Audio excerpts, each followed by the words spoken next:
문재인 대통령과 윤석열 당선인이 대선 후 19일 만에 오늘 저녁 6시 청와대에서 만납니다. 만찬을 겸한 이번 첫 회동에 대해 양측은 정해진 의제가 없고 허심탄회하게 대화하는 자리라고 설명했습니다. 주한 일본 대사를 접견한 윤석열 당선인은 한일 간 풀기 어려울 것 같은 문제도 진정성 있게 대화하면 잘 해결될 수 있을 것으로 확신한다고 강조했습니다. 윤 당선인이 미국에 파견할 한미정책협의 대표단이 다음 달 초 미국을 방문해 한미 동맹과 대북 문제 등을 논의할 것으로 전망됩니다. 탈원전 블랙리스트 의혹 수사와 관련해 지난주 산업통상자원부를 압수수색한 검찰이 오늘 발전 공기업 4곳에 대한 압수수색에 착수했습니다. 2019년 당시 자유한국당 고발에서 비롯된 수사가 3년여 만에 속도를 내고 있습니다. 코로나19 위험도 조사 결과 전국 수도권, 비수도권에서 모두 4주 연속 매우 높음으로 평가됐습니다. 지난주 하루 평균 확진자 규모는 35만여 명으로 한 주 전보다 약 13% 감소해 11주 만에 감소세를 보였습니다.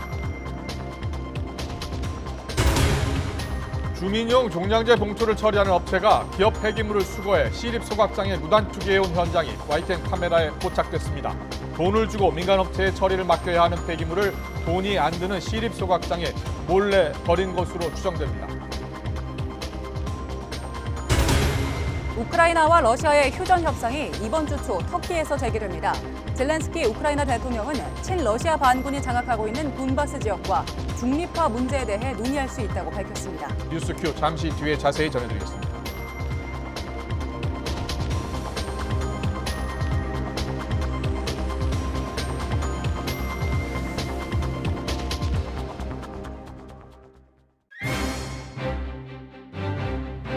시청자 여러분 안녕하십니까? 가장 빠른 종합뉴스 뉴스큐 시작합니다. 문재인 대통령과 윤석열 당선인 간의 첫 만남, 만찬 회동이 청와대에서 잠시 뒤 6시부터 진행됩니다. 의제 없이 허심탄회하게 만난다는 발표가 있었습니다만 어떤 합의가 도출될지에도 역시 관심이 갑니다. 잠시 뒤 전망해 보겠습니다. 정치인의 한 사람으로 책임을 통감하며 오늘 아침 지하철 승강장 바닥에 무릎을 꿇은 국회의원이 있습니다. 전국 장애인 차별철폐연대 출근길 지하철 심의에 참석한 국민의힘 김예지 의원 연결합니다. 먼저 문 대통령과 윤석열 당선인 회동 소식부터 알아보겠습니다. 앞으로 약 2시간 정도 뒤에 두 사람의 회동이 청와대에서 시작됩니다. 저녁을 먹으면서 진행되는 이번 회동은 한 차례 연기 이후 양측의 팽팽한 줄다리기 끝에 성사됐습니다. 청와대 연결합니다. 백종규 기자. 네, 청와대 춘출관입니다. 오늘 회동은 대선이 치러지고 19일 만에 열리는 겁니다. 일단 정해진 의제 없이 진행된다고요? 네, 문 대통령과 윤 당선인은 잠시 뒤 2시간쯤 뒤에 오늘 오후 6시에 청와대 상춘제에서 만찬을 겸한 회동을 진행합니다. 지난 9일 대선이 치러졌으니까요. 19일 만에 첫 회동을 하게 되는 건데요. 역대 신구 권력 사이 첫 회동 가운데서는 가장 늦은 기록입니다. 저녁 식사를 함께 하기 때문에 어떤 메뉴가 나오는지 또 반주를 곁들이는지도 주목이 되는데 아직 알려진 내용은 없습니다. 오늘 회동에는 유영민 대통령 비서실장과 장제원 당선인 비서실장이 배석합니다. 그동안 이철희 청와대 정무수석과 장제원 당선인 비서실장이 회동 조율을 위한 소통 채널이었는데요. 이철희 수석 대신 유영민 대통령 비서실장이 배석하는 건 윤 당선인에 대한 예우 차원이라고 청와대는 설명했습니다.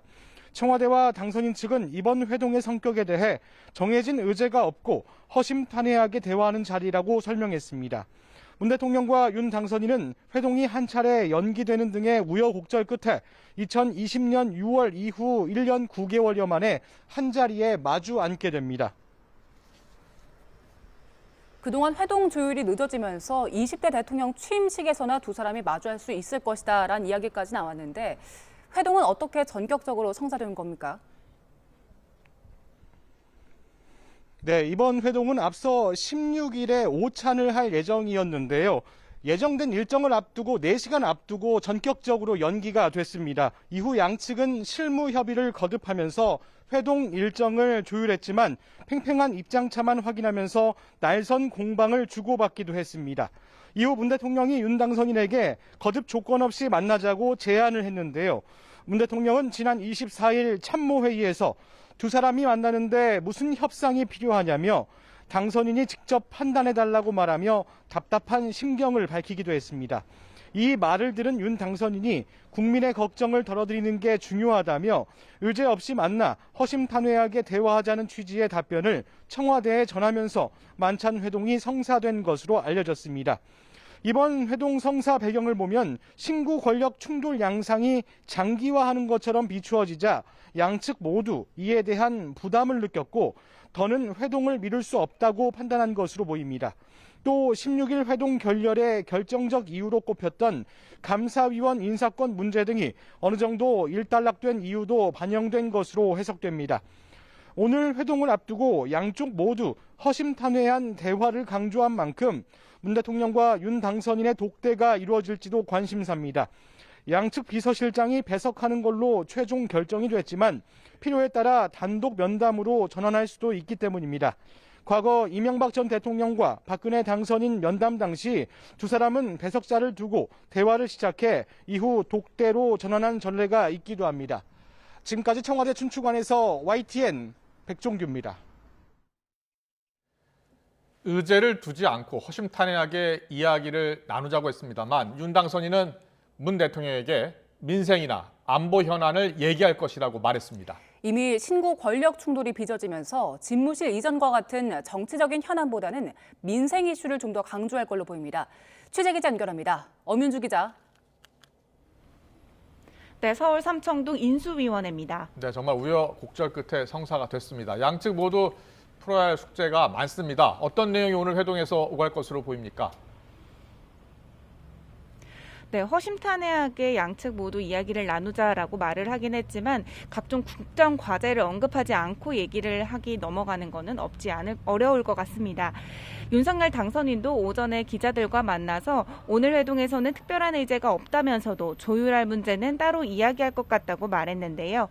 그러면서 민생이라던가 안보 현안에 대한 이야기가 나올 수 있을 거라 본다고 덧붙였습니다. 이로 인해 회동에선 코로나19 위기 극복 방안과 같은 민생 현안이 우선적으로 논의될 것으로 예상됩니다. 김은혜 당선인 대변인도 브리핑에서 코로나로 고통받는 국민께 힘이 될 방안을 얘기하면서 대화가 진행될 것으로 보인다고 밝혔습니다. 특히 윤 당선인이 약속한 손실보상 문제에 대해 청와대에 적극 협조와 지원을 요청하지 않을까 생각한다고 설명했는데요.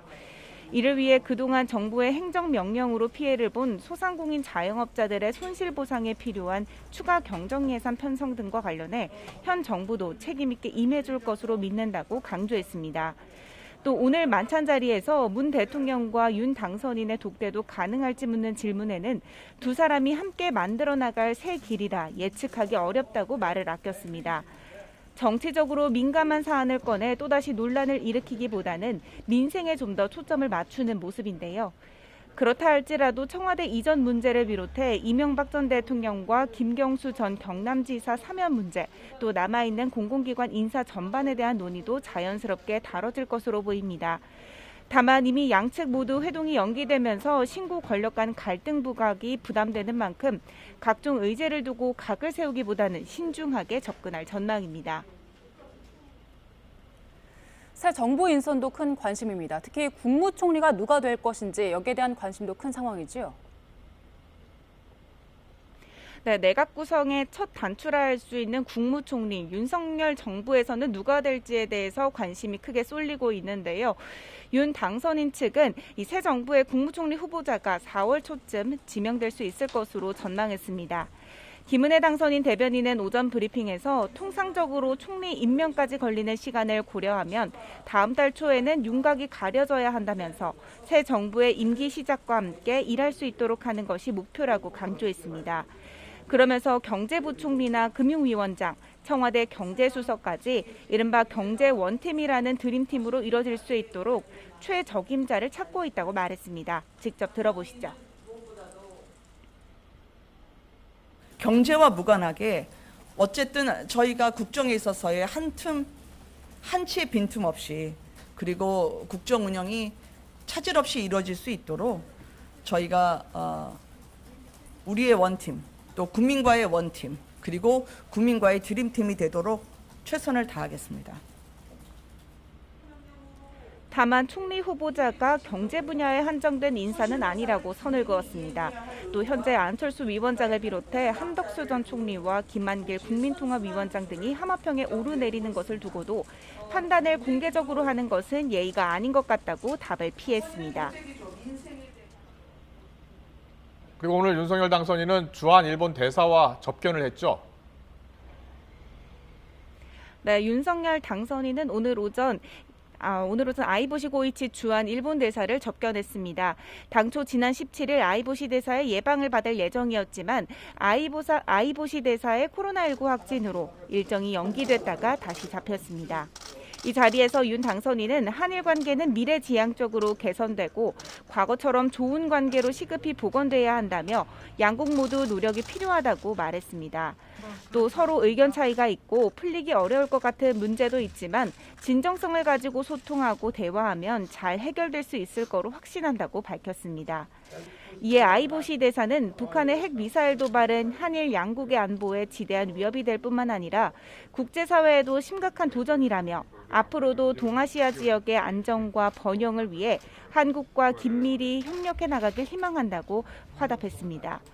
앞서 윤 당선인은 지난 11일 기시다 후미오 일본 총리와의 통화에서 취임 후 한미일 3국이 한반도 사안 관련 공조를 더욱 강화해 나가길 기대한다며 공감대를 형성한 바 있습니다. 이런 가운데 인수위원회는 오늘도 숨가쁘게 돌아가고 있습니다.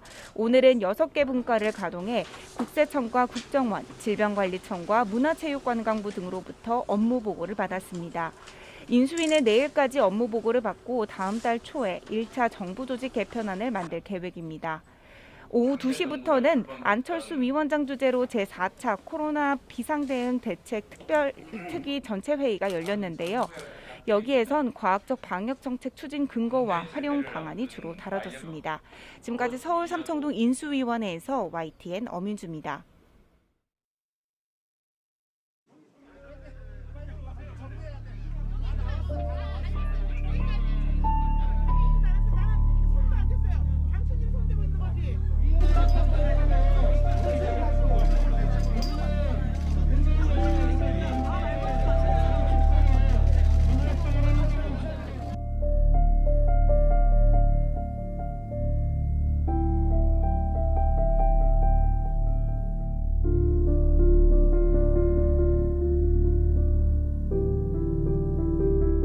전장에는 조건을 걸지 말고 현재 이해할 수 없는 방식의 시위를 중단하십시오. 선량한 시민 최대 다수의 불편을 야기해서 뜻을 관철하겠다는 방식은 문명 사회에서는 받아들이기 어려운 방식입니다.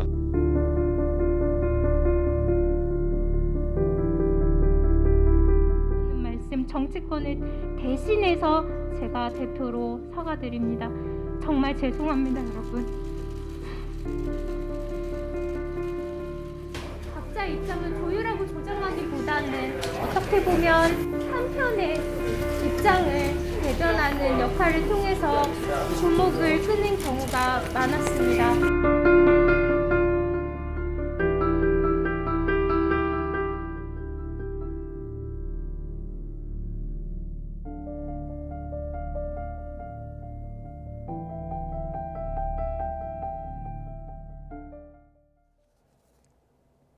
네, 저희가 영상으로 전해드렸는데요. 전국 장애인 차별철폐연대 전장현의 출퇴근길 지하철 시위를 놓고서 정치권에서도 파장이 커지고 있습니다. 국민의힘 이준석 대표가 시민을 볼모로 잡는 무리한 방식의 시위를 거두라고 연일 비판하고 나섰는데 당 소속 의원은 시위에 참석해서 무릎을 꿇고 사과했습니다. 오늘 시위에 참석한 국민의힘 김예지 의원 전화로 연결돼 있습니다.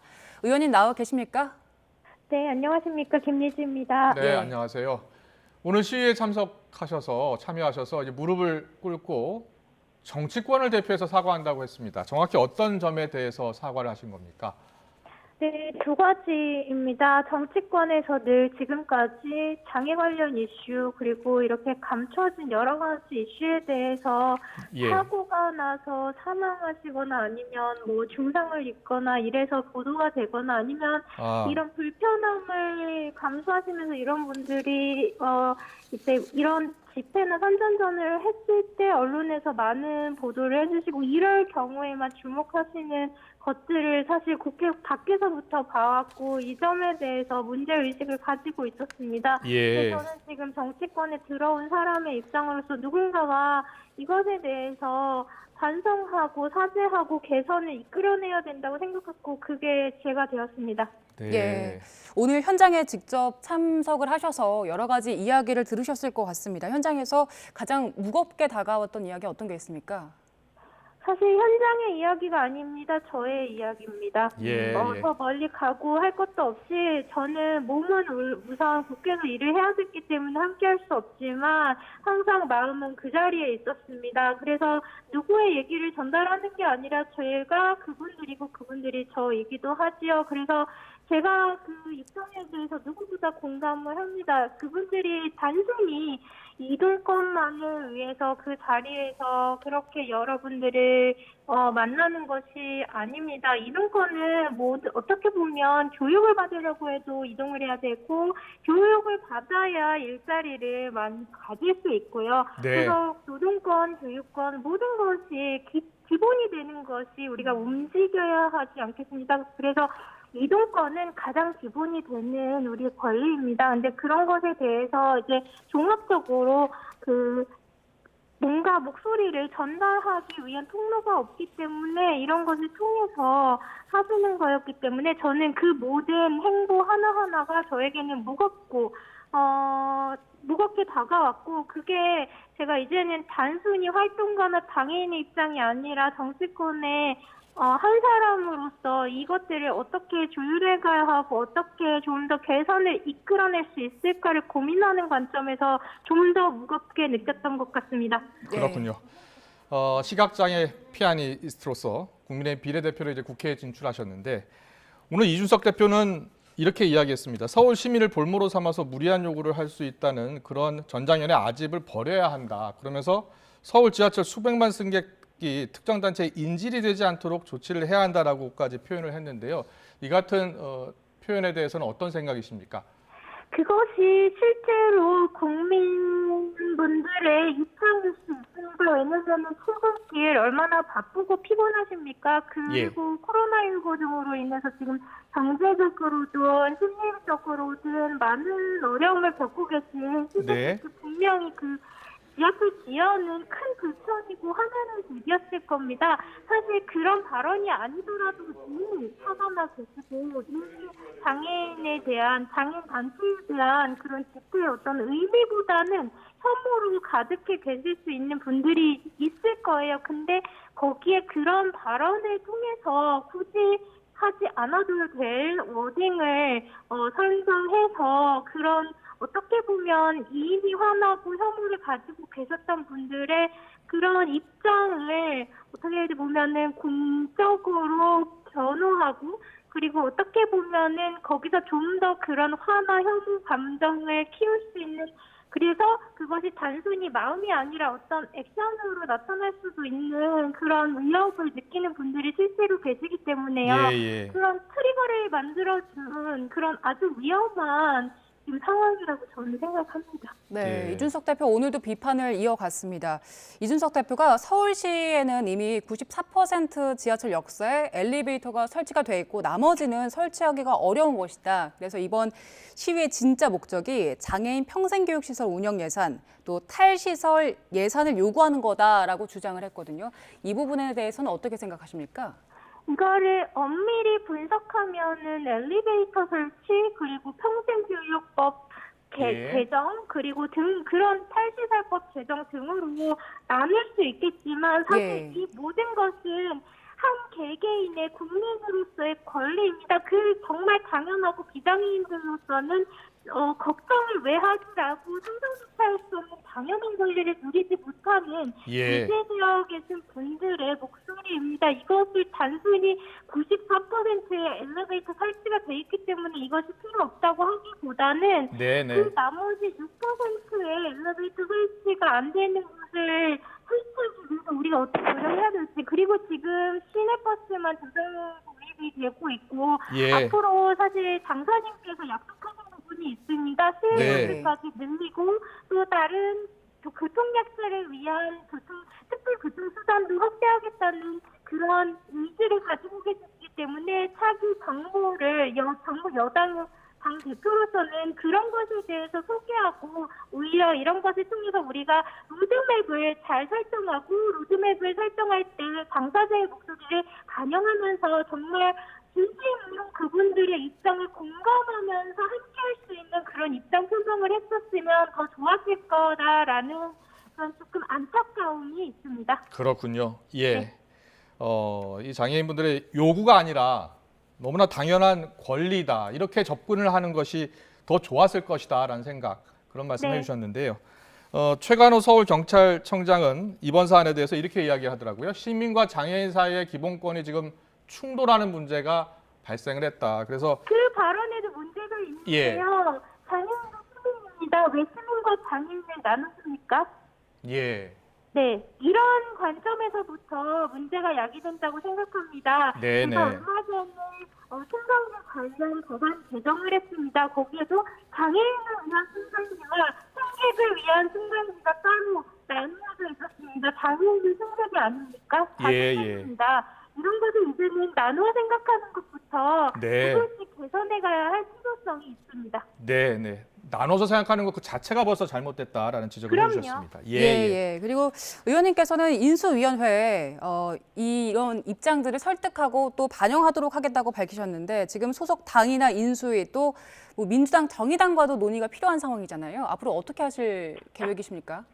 국회에서 늘 법안을 개정하고 또 공동 발의를 하는 과정에서 다른 당 의원님들과는 소통하고 있었습니다. 그리고 저 또한 그분들이 하시는 일에 공동 발의나 아니면 기자회견 등을 함께 하면서 계속해서 회고를 하고 있었고요. 예. 이게 계속 저의 제 개인적인 생각이 아니라 이런 것들 정책을 모아서 전달하는 역할, 그리고 단순히 인수위뿐만 아니라 지금 현 정부의 또 차기 정부를 이끌어갈 부처에도 소통을 계속하고 있고요. 그래서 내일 인수위에서 실제로 전장년 지금 시위 현장에 함께 하실 계획을 하고 계신다는 그런 예. 보도를 보았습니다. 네네. 지금 오실지 확정은 아니지만 그래도 여기까지 한 것으로 보아서 앞으로 조금 더 우리가 성숙하고 발전적인 방향으로 함께 갈 수 있겠다라는 기대를 해봅니다. 네.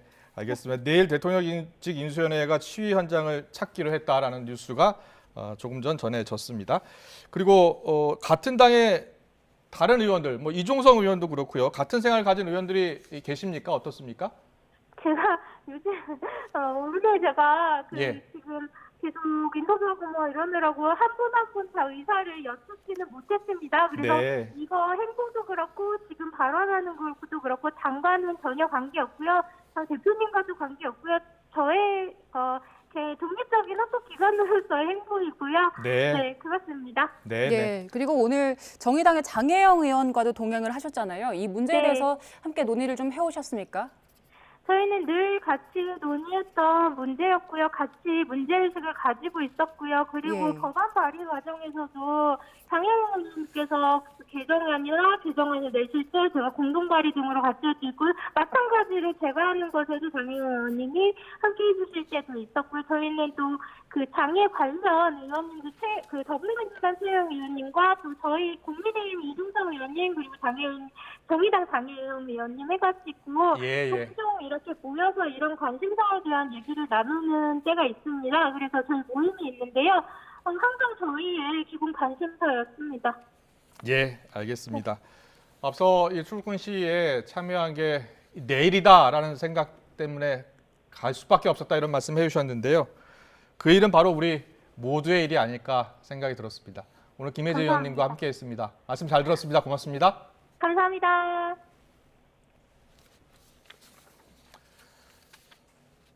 네, 다음 소식입니다. 산업통상자원부 블랙리스트 의혹을 수사하고 있는 검찰이 오늘 오전부터 발전자회사 4곳에 대해 압수수색을 진행하고 있습니다. 지난 25일 산업통상자원부 압수수색이 끝난 지 불과 사흘 만에 산하기관에 대한 강제 수사에 나선 겁니다. 최재 기자 연결합니다. 우철희 기자. 네, 사회일부입니다. 네, 압수수색이 오늘 오전부터 시작됐는데요. 지금도 진행되고 있습니까? 네, 그렇습니다. 서울 동부지방검찰청은 오늘 오전부터 기관장에 대한 사퇴 종용 의혹이 불거졌던 발전자회사 4곳에 대해 압수수색에 나섰습니다. 압수수색 대상은 한국 남동, 남부, 서부, 중부 발전 등 4개 공기업입니다. 세종시에 있는 산업통상자원부에 대한 압수수색을 벌인 지 사흘 만입니다. 검찰은 기획과 등 인사 업무를 맡았던 부서들을 중심으로 서류와 PC 등 증거 확보에 주력하고 있습니다. 문재인 정부 출범 초기인 지난 2017년 9월 한국 서부발전 등 산업부 산하 자회사 4개사 사장이 일괄 사표를 제출했는데요. 사표 제출의 배경에 장 차관의 압박이 있었다는 의혹이 제기됐습니다. 쉽게 말해서 문재인 정부에서 임명된 백운규 전 산업부 장관과 이인호 전 차관이 현 정부의 탈원전 정책에 반대하는 이전 박근혜 정부가 임명한 인사들에게 사퇴를 종용했다는 겁니다. 당시 사표를 제출했던 자회사 사장들 모두 짧게는 1년 4개월, 길게는 2년 2개월 정도 임기를 남겨놓은 상태였습니다. 이번 수사는 지난 2019년 국민의힘의 전신인 당시 자유한국당의 고발이 있은 지 3년여 만에 본격 돌입한 겁니다. 사건 내용이 비슷한 이른바 환경부 블랙리스트 사건과 관련해 올해 초 김은경 전 환경부 장관이 대법원에서 유죄 확정 판결을 받았습니다. 이에 따라 산업부 블랙리스트 수사와 관련한 법리적 쟁점도 자연스레 정리가 돼서 수사에 속도를 내고 있다는 게 검찰의 설명입니다. 지금까지 사회일부에서 YTN 오철입니다. 이에 대해 민주당 윤호중 비상대책위원장은 문재인 정부에 대한 청부 수사로 전국 주도권을 틀어지고 반대 세력을 탄압하는 검찰 독재의 시작이 아닌지 국민적 우려가 크다고 질타했습니다.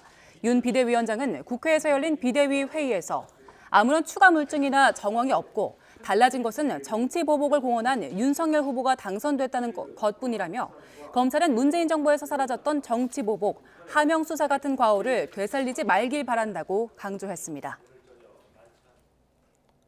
검찰이 삼성전자와 계열사인 급식업체 삼성 웰스토리 본사를 동시에 압수수색하고 있습니다. 삼성 그룹사들이 웰스토리를 부당 지원했다는 공정위 고발 사건 수사가 본격화된 겁니다. 현장 연결합니다. 한동호 기자. 네, 경기도선 삼성전자 본사 앞입니다. 네, 압수수색이 지금도 계속 진행 중입니까? 네, 이곳 삼성전자 본사 앞은 별다른 움직임이 포착되지 않았습니다. 외부인의 출입을 통제한 상황에서 검찰의 압수수색이 계속 진행되고 있는 것으로 보입니다. 네, 압수수색의 날은 서울중앙지검 공정거래조사부는 이곳 삼성전자 본사 외에도 삼성 웰스토리 본사를 동시에 압수수색하고 있습니다. 검찰은 압수수색 이후 입장문에서 지난해 공정거래위원회와 시민단체 고발로 통상의 절차에 따라 계속 수사해오고 있다고 설명했는데요. 압수수색은 필요 최소한의 범위에서 법원 영장을 받아 하고 있고 고발된 혐의에 대해 엄정하고 치우침 없이 진행하고 있다고 강조했습니다. 이번 검찰 수사는 지난해 6월 공정거래위원회 고발로 시작됐습니다. 당시 공정위는 삼성전자와 삼성디스플레이 등 계열사 4곳이 사내 급식 물량을 삼성 웰스토리에 수의 계약 방식으로 전부 몰아주었다며 시정명령과 과징금 2,300억 원을 부과했습니다. 최지성 전 삼성그룹 미래전략실장과 삼성전자법인은 검찰에 고발했습니다. 이후 검찰은 전직 삼성미래전략실 임원과 삼성그룹 지배권 승계 계획안으로 지목된 이른바 프로젝트 G 문건 작성자 등을 조사해왔습니다. 이 때문에 삼성물산이 지분 100%를 가진 삼성 웰스토리 수사가 이재용 삼성전자 부회장의 경영권 승계 문제로도 확대되는 게 아니냐는 전망도 조심스럽게 나옵니다. 이번 수사를 맡은 서울중앙지검 공정거래조사부는 반부패 강력수사부 소속 검사 2명을 지원받고 일주일 전엔 검사 4명을 증원해 2개 팀을 3개 팀으로 늘리는 등 확대 개편을 단행했습니다. 검찰은 앞서 청구했던 삼성 웰스토리 압수수색 영장이 한 차례 기각되면서 수사 동력이 떨어지는 것 아니냐는 분석도 나왔는데 보강 수사를 거쳐 재청구 끝에 영장을 발부받으면서 수사의 속도가 붙을지 주목됩니다. 지금까지 삼성전자 본사 앞에서 YTN 한동우입니다. 정부가 광주 아파트 붕괴 사고를 일으킨 HDC 현대산업개발에 영업정지 1년 또는 등록 말소 같은 강력한 처분을 내려달라고 해당 지자체에 요청했습니다. 또 앞으로 처벌 결정 기간을 줄이기 위해 중대한 부실 시공의 사고의 경우 정부가 직접 처분하는 방안을 추진하기로 했습니다. 조태현 기자의 보도입니다. 노동자 6명이 숨지고 1명이 다친 광주 아파트 붕괴 참사. 설계를 무단으로 변경했고 콘크리트 품질은 엉망이었는데 감리는 제대로 이루어지지 않은 말 그대로 총체적인 난국이었습니다. 조사 결과를 받아든 정부는 이번 참사를 부실 시공에 따른 중대한 사고로 규정했습니다. 이에 따라 원도급사인 HDC 현대산업개발 등에 가장 엄중한 처벌을 내려달라고 관할 지자체에 요청했습니다. 이번 사고의 원인과 그 피해 규모를 볼 때 시공사인 현대산업개발과 하도급사인 가연건설산업에는 해당 규정이 적용될 필요가 있으며 서울시와 광주광역시 등 지자체도 강한 처분의 필요성에 공감하는 만큼 영업정지 1년이나 등록 말소 가운데 하나를 선택할 것이란 전망이 나옵니다. 다만 청문 절차 등을 감안하면 실제 처분 결론을 내릴 때까지 6개월쯤 걸릴 것으로 보입니다. 일반적으로 지방자치단체는 재판 결과를 바탕으로 최종 판단하는 경향이 짙어 처분까지 시간이 오래 걸린다는 지적에도 정부가 답변을 내놨습니다. 사고조사위원회를 운영할 정도로 큰 부실 시공 사고의 경우 권한을 국토교통부로 되돌려 신속한 직권 처분에 나서겠다는 겁니다. 또 일반인이 3명 이상 숨지는 사고가 일어났을 땐 해당 건설회사 등을 바로 등록 말소하는 이른바 원스트라이크 아웃 제도도 도입하기로 했습니다. 다시는 건설 현장에서 무고한 시민과 근로자들이 안타깝게 희생되지 않도록 하고 국민들께서도 더는 건설 현장에 불안감을 느끼지 않도록 건설 안전 강화에 모든 역량을 집중하겠습니다. 아울러 공공공사에만 쓰이는 표준 시방서를 민간으로도 확대하고 감리 기능도 대폭 강화해 부실 시공이 일어나는 구조적인 문제를 해결한다는 계획입니다. YTN 조태현입니다. 윤석열 대통령 당선인이 머무는 통이동 대통령직 인수위원회 부근에선 연일 시민사회단체 기자회견이 열리고 있습니다. 경찰은 인수위 주변 경비를 강화하고 집무실 주변의 집회를 제한할 법적 근거를 검토하고 있습니다. 자세한 상황은 취재 기자 연결해서 알아봅니다. 황보혜경 기자. 네, 서울 통이동에 있는 대통령직 인수위원회 앞에 나와 있습니다. 네, 인수위 주변에 시민사회단체의 발길이 계속 이어지고 있다고요? 네, 개별 시위대뿐만 아니라 시민사회단체들 집회도 오후 들어 연달아 열리고 있습니다. 민주노총 금속노조에 이어 한국노총 건설노조도 조금 전 인수위 건물 옆에서 기자회견을 열었는데요. 경찰은 가림막을 설치하고 시위자들이 인수위 건물 가까이 진입할 수 없게 제한하고 있습니다. 청와대 분수대 앞에 몰려있던 집회나 시위가 새로운 정부 출범을 앞두고 계속해서 인수위 쪽으로 자리를 옮기고 있습니다. 윤석열 대통령 당선인이 용산 국방부청사에 대통령 집무실을 마련하겠다고 공식 발표하면서 이전 준비가 끝날 때까지 최소 석 달 더 집회 시위가 이어질 거란 전망이 나옵니다. 경찰은 세계기동대 경력 170여 명을 동원하고 혹시 모를 안전사고에 대비하고 있습니다. 서울경찰청장은 통이동 집무실 주변에서 집회와 시위가 잇따르는 것에 대해 집무실 주변 집회를 제한할 수 있는 법적 근거를 검토하고 있다고 밝혔습니다. 또 대통령 집무실 이전 태스크포스를 꾸리고 불법 집회엔 원칙적으로 대응하겠다고 덧붙였습니다. 지금까지 통이동 인수위원회 앞에서 YTN 황보혜경입니다. 오후 6시 청와대 상춘제에서 만찬을 겸해 특히 국민께 약속드린 코로나 손실보상 문제는 청와대에 적극적인 협조와 지원을 요청하지 않을까 생각합니다.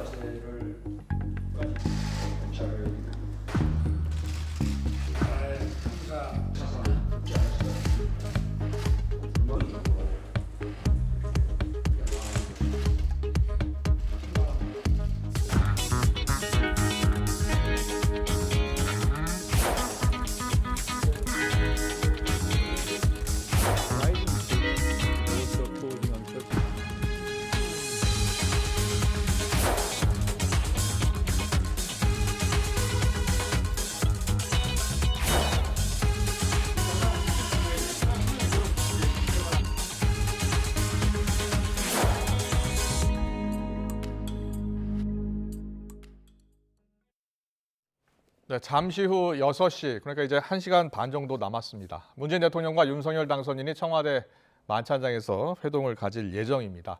그동안 집무실 이전 문제, 또 인사권 문제 등을 놓고서 신구 권력 충돌이다 이런 보도까지 나오면서 갈등 양상을 보였는데요.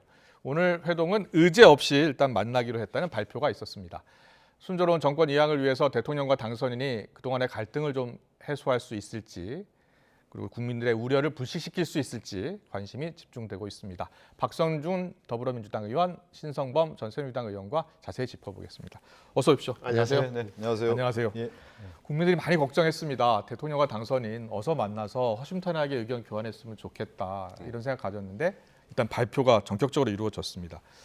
대선 19일 만인데 현직 대통령도 그렇고 당선인도 그렇고 회동이 자꾸 늦어지는 게 좀 부담이 됐었던 것 같아요. 어떻게 보셨어요? 부담이 됐겠죠. 아무래도요. 사실은 이제 신구 권력의 교체 이렇게 표현을 하지만 우리가 이제 권력이라고 하는 것은 결국은 이제 교체될 수밖에 없는 거, 또 안정화라고 하는 모습, 그리고 국민에게 통합이라는 모습을 보여줘야 되는 건데 그 과정에서 대선 끝난 이후 19일 만에 갈등의 모습만 비춰졌단 말이죠. 그러면 국민들이 볼 때는 어떻습니까? 정치권이라고 하는 부분, 그 대통령과 또 대통령 당선인이 국민에게 희망을 주고 기대를 줘야 되는데 불안을 주고 불편을 줬다라는 것이 그분들에게도 상당히 어려운 점이 있는 것이거든요. 그래서 19일 만이긴 하지만 마지막까지 어떻게 보면 몰려서 왔다 이렇게 좀 표현이 될 것 같고요. 이제는 가장 중요한 게 뭐냐면 국민에게 무엇을 보여줄 건가에 대한 것들을 좀 오늘 좀 보여줘야 될 것 같아요. 저는 가장 중요한 것이 결국은 국민들이 바라는 점이 뭘까. 저는 윤석열 당선인이 그 실용주의를 얘기하지 않았습니까? 그럼 실용주의라는 것은 이념과 가치에 치우치지 않고 국민에게 맞는 정책을 펴겠다라고 하는 부분이기 때문에 그러면 국민이 필요로 하는 코로나 문제라든가 산불 피해 현장이라든가 또 추경 예산이라든가 이런 것들에 대한 것들 전반적으로 지금에 있는 문재인 대통령이 허심탄회하게 얘기하고 민생 문제에 대한 큰 그림을 먼저 그려주는 것이 지금의 국민이 앓고 있는 그 마음, 위로하는 마음, 슬픈 마음 이런 거 있지 않습니까? 지금은 가장 어려운 시기이기 때문에 그러한 점들을 좀 보듬어주는 그런 자리가 됐으면 하는 바람이 듭니다. 알겠습니다. 뭐 의제는 없다고 하지만 무엇보다 민생이 첫 번째가 돼야 할 것 같다 이렇게 이야기해 주셨고요. 그동안 회동 성사가 참 어려웠는데 회동이 성사될 수 있었던 결정적인 그 이유는 어디에 있다고 보세요? 가장 큰 고리가 풀린 거죠. 그러니까 아시는 대로 감사원, 감사위원 선임을 놓고 뭐 물 밑에서 굉장히 신경전이 벌어진 걸 언론에 다 보도가 된 건데 감사원장이 제청해서 대통령이 임명한 감사위원을 내가 제청하지 않겠다. 다시 말하면 지금 현 대통령이나 당선인 측이 합의 안 하면은 제청하지 않겠다고 하니까 모든 게 풀려버린 핵심 고리가 열렸다.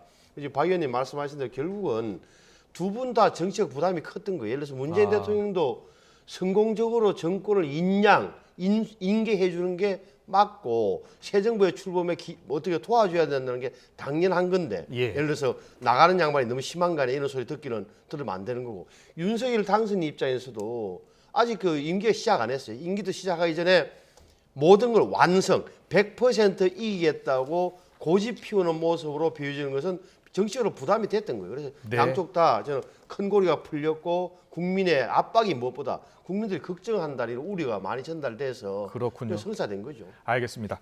일단 윤석열 당선인이요. 오늘 통일동에서 기자회견장을 찾았습니다. 스스로 찾아가지고 이번 회동에 대한 기자들의 질문에 이렇게 답했습니다. 듣고 오겠습니다. 오늘은 어떤 의제는 특별히 없고 조율할 문제는 따로 할 것 같고요. 뭐 아무래도 이런 민생이라든가 안보 현안 같은 거는 얘기가 나올 수는 없습니다. 국민들이 국회를 할 줄 알아서 국민은 국회를 하실 계획이 국회를 하는 것이 아니라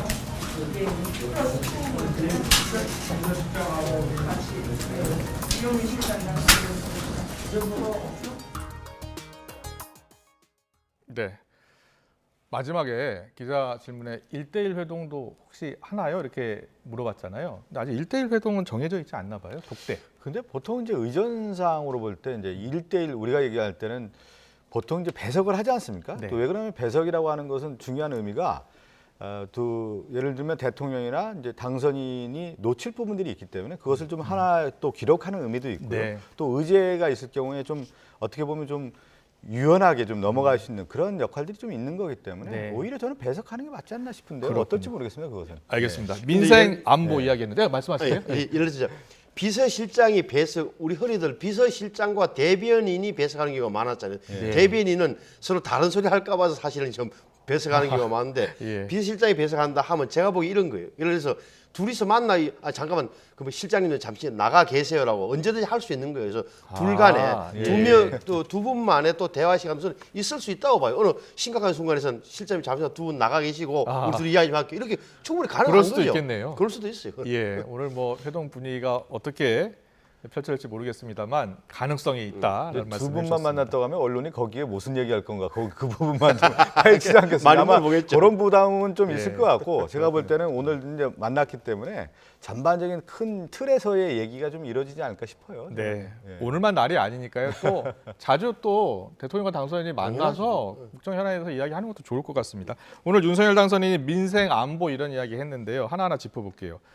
먼저 안보 관련해서는 역시 용산 집무실 이전 문제 과연 양측이 좀 조율할 수 있을까 이런 생각이 들어요. 윤석열 당선인은 뭐 청와대로 들어가지 않겠다라는 의지가 확고한 것 같고 청와대는 일단 지금 예비비 상정은 힘들다는 입장 아니었습니까?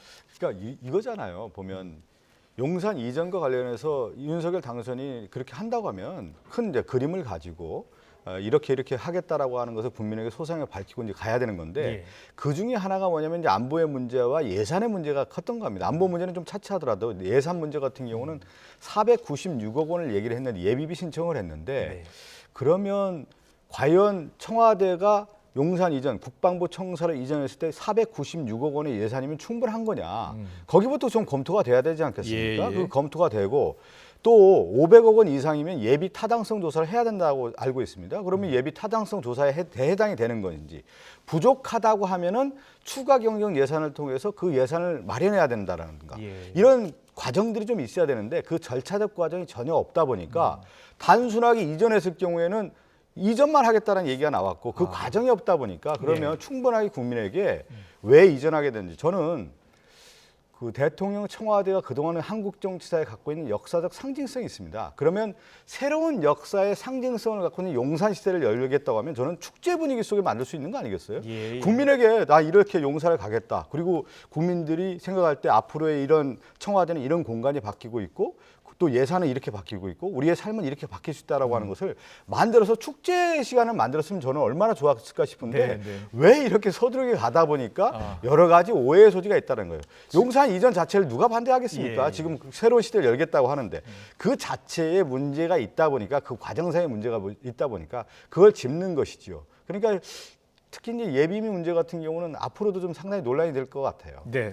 신상무님께서 어떻게 보세요? 지금 뭐 이견을 좀 좁힐 수 있을 것 같습니까? 오늘 만남을 통해서? 저는 처음부터 뭐 이야기를 하지 않을 텐데 저는 한 오랫동안 이야기하다 보니 자연스럽게 풀릴 수 있는 문제다. 저는 어떻게 보느냐 하면 이 문제가 그 뭐 이런 거예요. 그러니까 지금 상황에서 봐서는 윤석열 당선이 청와대는 안 들어갈 거가 확실해졌잖아요. 그럼 뭐 기정사실화 된 것이고 용산으로 가는 것도 기정사실화 돼 있다. 이러면 그러면 한 500억 원이 안 되는 뭐 적은 돈 아닙니다만 어떻게 보면 요즘은 시골 지역에 시청, 군청 하나 옮기는데도 굉장히 이 정도 돈이 드는 게 사실이니까 예비비라도 이사 비용은 좀 먼저 대주는 게 마땅하지 않냐. 기정사실화 된 마당에 이것을 당신이 윤석열 대통령 당신이 뭐라 그럴까 취임하고 나서 예비비로 알아서 쓰십시오라고 하기에는 이게 너무 무겁다 이거예요. 다시 말하면 기정사실에 된 마당에 나가시는 분한테 예비비 좀 사인 좀 하고 나가주셔야 하는데 못 해줄 이유 뭐 있냐. 저는 보고 오늘 초반에 이야기가 잘 되면 이 문제는 내일도 뭐 국무회의가 있다니까 어찌될지 모르겠으나 제 감각적으로는 잘 풀 수 있는 가능성이 있다고 봐요. 잘 풀 수 있는 가능성. 그러면 내일 국무회의에서 이 예산이 상정될 수 있다. 네, 저는 오늘 이야기가 잘 되면 만사가 잘 풀리면 저는 전혀 문제가 없을 거라고 보는 편이에요. 알겠습니다. 정치는 또 어려운 문제를 풀어가는 게 정치 아니겠습니까? 풀어내야 되는 거죠, 서로. 이견을 서로 조정하고 조율하는 게 정치니까요. 지켜보겠습니다. 추가 경정 예산 편성도 좀 이야기가 될 것 같습니다. 인수위가 2차 추경을 좀 강력히 요구하고 있는데 현 정부는 임기 내 2차 추경은 좀 어렵지 않겠냐 이런 이야기를 하고 있습니다. 근데 코로나19 민생이 어려우니까 대통령과 당선이 이 부분에 대해서 좀 이야기를 나누지 않겠습니까? 상당히 다를 수 있다고 봐요. 그러면 윤석열 당선인도 대선 공약에서 코로나 위기 극복을 위해서 민생 문제를 해결하기 위해서 50조 예산 편성 얘기를 하고 있지 않았습니까? 또 민주당도 마찬가지였고요. 그런데 이제 다만 기재부에서 예산에 관련된 부분이 재원 마련이 쉽지 않다라고 하는 의견을 계속 내고 있는 것 같습니다. 그렇다고 하면은 특단의 어떤 대책과 조치가 필요한 거 아니겠습니까? 그러면 정치적 결단이라고 우리가 할 수가 있는 건데 오늘 그러면 윤석열 당선인이 이 문제를 얼마나 이제 적극적으로 얘기하고 또 대통령도 마찬가지 아니겠습니까? 예. 현실적으로 상당히 어려운 점이 있는데 지금 인수위에서 얘기 나오는 걸 보면 우리가 상당히 좀 어려운 점이 있어요. 뭐냐면 예. 지출 구조 조정을 통해서 재원을 마련하겠다라고 하는 것이 윤석열 당선인의 그 인수위의 생각인 것 같아요. 그렇군요. 그러니까 지출 구조 조정이라고 하는 것은 지금 예산을 우리가 편성을 짰지 않습니까? 예, 예. 거기서 이건 빼고 저건 넣고 해가지고 재원을 마련하겠다라고 하는 건데 재정 전문가들 같은 경우는 이게 현실적으로 불가능하다는 거예요. 지금 얘기 네, 들어보면. 네. 그러면 우리가 얘기한 국채 발행이 됐든 추가 경정 예산이 됐든 이걸 해야 되는 거 아니겠습니까? 그것은 바로 대통령도 그렇고 대통령 당선인도 그렇고 이것은 서로 의견을 맞춰서 결단할 사안이 아닌가 싶습니다. 그렇군요. 그렇지만 지금 얘기 나온 걸 보면 인수위의 의견은 정말 하겠다는 의지가 있는지는 좀 의문이 들어요. 왜 그러냐면 제가 말씀드린 것처럼 예. 지출 구조 조정을 통해서 재원을 마련하겠다고 하는 것은 현실적으로 좀 불가능한 거다. 이 얘기를 좀 드리고 싶습니다. 인수위가 좀 더 적극적으로 나서면 될 것 같은데 그럴 것 같지 않다 이렇게 또 이야기하네요. 예를 들어서 윤석열 당선인은 대통령한테 문재인 대통령한테 추경이 50조 꼭 하고 나가 주십시오는 이야기를 할 수 있는 거잖아요. 왜냐하면은 아시는 대로 코로나19 때문에 피해본 자영업 소상인들에 대한 지원을 한다는 것은 여야를 막론하고 정치적인 합의사항이 비슷해요. 다만 이제 문재인 대통령 입장에서는 제가 결정할 거 아니고 제가 홍남기 경제부총리에 지시를 해보겠습니다만은 또 붙잖아요. 이게 현실적으로 어렵다 하면 어떻게 하겠습니까? 이렇게 나올 게 너무 뻔한 거예요. 그래서 네. 저는 어떻게 보면은 규모는 좀 50조가 안 되더라도 최선을 다해서 그러니까 대통령과 당선인이 적어도 민생의 최종 지점이 바로 이 문제니까 추경 문제니까 네. 최대한 좀 금액을 올리는 방향으로 뭔가 좀 합의가 됐으면 하는 바람이에요. 근데 제가 오늘 이 문제 가지고 저희들도 한번 회의를 했었는데 예. 한 예를 좀 들더군요. 어느 대학 교수님이 과거에 이명박 정부가 들어서서 그 4대강 사업하는데 예산을 마련하다 보니까 그 당시에도 이제 지출 구조 조정을 해서 재원을 마련하려고 했던 겁니다. 근데 그 당시에 한 15조가 좀 필요했는데 하나하나 다 모으다 보니까 한 7조 원 정도밖에 못 모아서 8조 원은 그냥 수자원공사 너희들이 해라. 그렇게 맡겨놨다는 거예요. 그만큼 우리나라 예산 구조가 촘촘히 짜여 있다라는 거예요. 지금 그러면은 남아 있는 게 뭐냐면 지출 구조 조정 상당히 어렵기 때문에 국채 발행 같은 경우 할 수밖에 없다라는 거. 그건 대통령과 대통령 당선인의 결단에 의해서 해야 될 문제 아니겠습니까? 예. 그 문제를 우리가 이제 한번 짚어볼 필요가 있는 것이죠. 알겠습니다. 오늘 또 대통령과 당선인이 이 문제에 대해서 어떻게 합의하는지 지켜보고요. 또 오늘 만찬 테이블에 오를 다른 주요 의제 가운데 이명박 전 대통령 사면 가능성 이 이야기도 나오고 있더라고요. 자, 어떻게 전망하세요? 저는 사실 처음부터 이명박 전 대통령 사면은 핵심 지점이 핵심 뭐랄까 문제가 아니라고 봤어요. 왜냐하면 이거는 여러 차례 지난번에 박근혜 전 대통령 사면 될 때부터 이미 다음에는 이명박 전 대통령도 되고 어떻게 보면 김경수 전 지사도 뭐 자연스럽게 되겠거니 하는 게 정치권의 일반적인 관측이었다. 그렇게 본다면 오늘은 이야기가 안 나와도 예를 보십시오. 그동안 언론에 굉장히 많이 보도가 됐고 간접적으로 다 의사가 전달된 거예요. 그러면 조금만 저는 큰 문제는 없을 거라고 봐요. 오히려 이미 이거는 기정사실화 되는 게 맞다. 오히려 김경수 전 지사가 동시 사면되느냐 아니면 윤석열 대통령 취무에 되느냐가 오히려 제가 볼 때는 관찰 포인트라고 저는 봐요. 박성준 의원님 생각은 이 어떻습니까? 사면은 그동안에 우리가 많이 논란이 되지 않았습니까? 네. 그런데 이제 사면을 결정하는 것은 뭐냐면 대통령의 권한이라고 하지만 국민의 눈높이에 봤을 때 이 사면이 그야말로 받아들일 수 있느냐, 공론화가 됐느냐, 충분한 수기가 됐느냐. 그러면 국민의 민감도와 체감도로 받았을 때 대통령 사면은 이만큼 받아들일 수 있겠다라고 하는 것이 어느 정도 공통분모가 있어야 되는 건데 이명박 전 대통령 사면과 관련해서는 오히려 사면이라고 하는 것은 국민 통합인데 그 자체가 사면함으로 인해서 국론 분열적 요소가 매우 강한 것 같아요. 그러다 보니까 결정을 못하는 것 같은데 저는 그렇다고 보면은 오히려 윤석열 당선인이 이 공을 문재인 대통령에게 떠넘길 게 아니라 대통령이 된 이후에 과감한 결단에 의해서 사면을 하면 그게 더 맞는 것이지 지금에 와서 이 문제가 다시 대통령과 대통령 당선인이 만나서 의제로 설정됐을 경우에는 오히려 저는 좀 복잡한 함수 관계가 있기 때문에 네. 저는 신성법 전 의원이 말씀하신 것처럼 이건 우선순위가 아니잖아요. 근데 이번에 대통령 의제에서 너무 우선순위 오다 보니까 이 자체가 오히려 회동 자체가 미뤄지는 가장 결정적 계기가 된 거 아니겠습니까? 네네. 민주당 전체적인 저는 전체적인 민주당 분위기도 좀 그런 것 같아요. 사면을 한다고 하면은 윤석열 당선인이 대통령이 된 이후에 그 정치적 결단을 통해서 하면 좋지 않겠느냐 이런 의견이 많은 것 같습니다. 그런데 저는 이제 예를 들어서 MB나 박근혜 전 대통령이나 보면 수사의 주체, 그러니까 수사의 주체는 검찰 책임자였거나 중앙지검장이었던 윤석열 당선인이 될 수밖에 없지만 그 위에 어떻게 보면 대통령이라는 자리는 또 문재인 대통령이 있었단 말이에요. 어찌됐건 한 상부 지휘부로 지휘부는 아니겠지만 어찌됐건 최고 결정권자였다면 이건 서로에게 미룰 문제가 아니다. 예를 들어서 문재인 대통령 윤석열 당선인 당신이 취임하고 나서 하라고 하면은 뭐 그럴싸하게 들리지만 정치적으로 본다면 이거는 문재인 대통령이 털어주고 가는 게 맞다라고 봐요. 항상 그냥 당선인의 건의 내지는 요청을 받아들여서 대통령께서 결단을 내리는 방식이 훨씬 더 나라를 위해서는 좀 깔끔한 모양이죠. 오늘 제가 정책 코멘트 좀 하나 오면 정말 그렇게 윤석열 당선인과 그쪽 캠프에 있는 분들이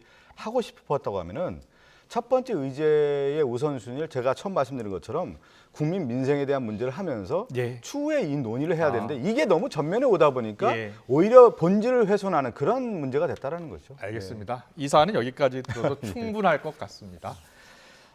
다음 이슈로 좀 넘어가 보겠습니다. 윤석열 정부의 초대 총리 과연 누가 될지도 관심입니다.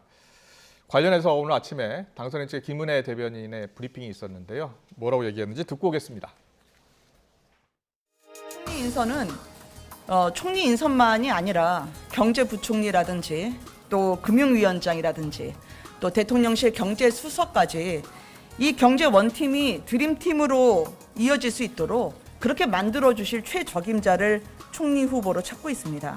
그래서 경제와 무관하게 어쨌든 저희가 국정에 있어서의 한치의 빈틈 없이 그리고 국정 운영이 차질 없이 이루어질 수 있도록 저희가 우리의 원팀, 또 국민과의 원팀, 그리고 국민과의 드림팀이 되도록 최선을 다하겠습니다.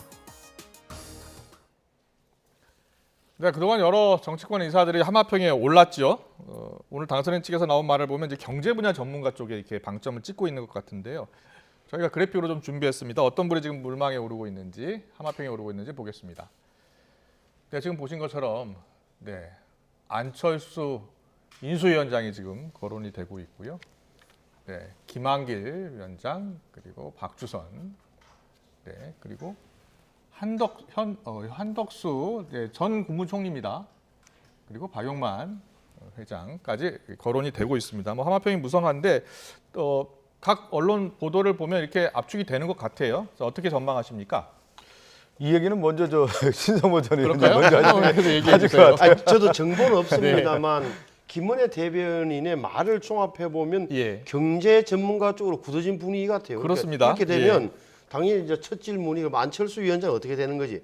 지금은 윤석열 정부의 초대 총리는 안철수야 아니냐? 안철수가 아니라면 뭐 정치인이냐, 관료냐, 이를 학자냐 이렇게 넘어갈 것 같은데 제가 볼 때는 김은혜 대변인의 말대로라면 경제 전문가 쪽으로 간다. 경제 플러스 관료로 간다면 한덕수 전 국무총리라든지 윤정현 전 장관이나 이런 분들이 아마 좀 더 유리한 구도가 아닌가. 다만 그럼에도 불구하고 윤석열 대통령 당선인도 결심을 못하고 있을 겁니다. 안철수 위원장에 대한 생각도 있을 거고 그분들에 대한 다들 훌륭하지만 연배도 그렇고 고심을 하고 있는 단계라고 보는 게 좀 더 정확할 거예요. 일부 언론에 나오는 저 부분은 약간의 조금씩 아이디어가 모아져서 나오는 것이지 저는 정치인을 좀 배제하는 게 좀 맞다고 보는 편이에요. 사실. 그렇게 가능성이 좀 줄어드는 거죠. 대부분 메시지가 경제 통합 이런 이야기 많이 하던데요.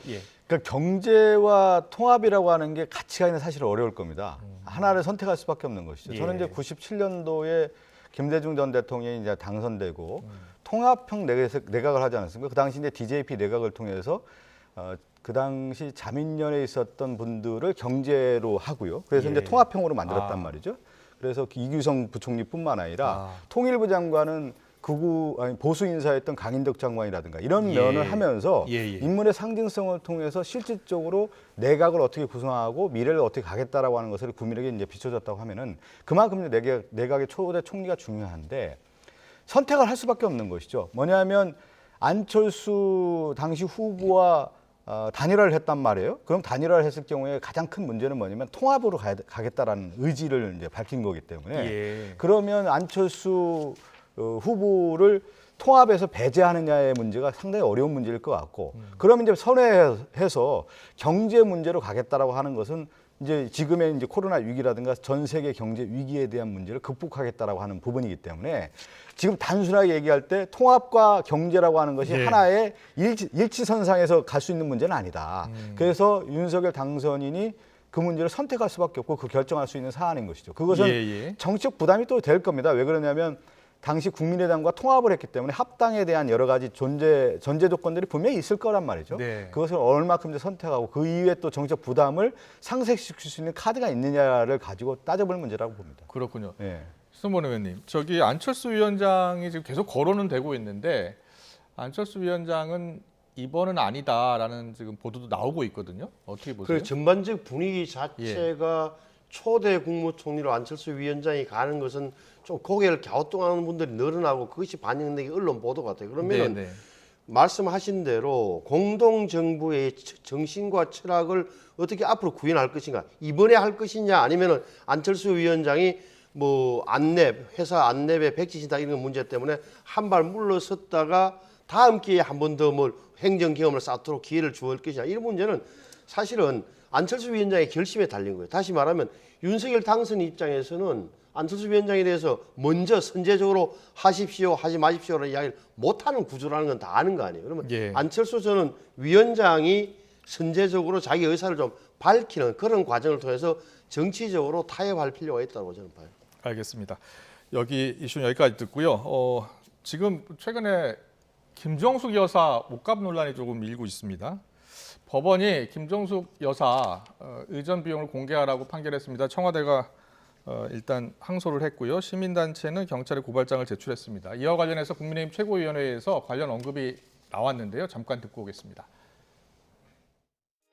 특수활동비로 대통령 배우자의 이런 옷값 이런 걸 계산했다면, 등을 계산했다면 그 계산의 그 액수를 과연 대통령의 옷값 등 그 비용과 비교했을 때 그 더 과도하면 안 되는 건 아닌지, 뭐 이런 이야기들을 지금 계속 많이 질문들을 하고 계세요. 그다음에 문재인 정부 처음 들었으면서 청와대와 민주당이 늘 하셨던 말씀입니다.